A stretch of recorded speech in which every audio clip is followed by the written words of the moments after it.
Bien, les tortues sont reconnues pour être très lentes, mais en fait, elles vont faire des milliers de kilomètres à tous les 2-3 ans pour retourner sur leur plage natale, puis ça va être leur site de ponte. Donc, leur aire de reproduction, ça va être là. Ils retournent, presque toutes les espèces vont retourner avec une précision remarquable exactement sur la plage et au lieu de leur naissance. Et puis ça, bien, c'est la grande migration qu'elles vont faire à tous les 2-3 ans pour compléter leur cycle de reproduction. Les mâles puis les femelles vont faire la migration.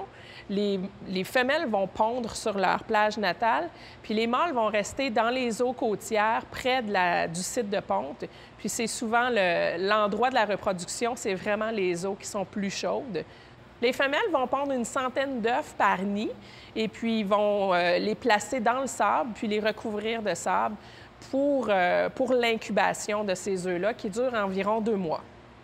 Bien, 2 mois plus tard, ce qui va arriver, c'est que les œufs vont éclore. En fait, les bébés tortues vont réussir à percer la carapace avec une dent temporaire qui s'appelle la dent de l'œuf.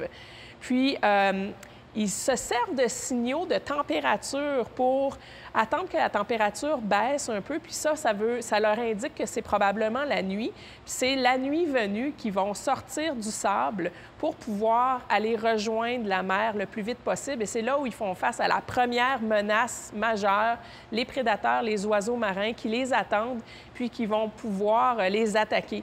Donc, les tortues se servent d'un indicateur lumineux. Souvent, c'est la lune qui leur sert de phare pour pouvoir rejoindre la mer le plus vite possible. Et puis après, ils vont nager perpendiculaire aux vagues le plus longtemps possible pour se retrouver dans les grandes profondeurs où elles vont être protégées des prédateurs.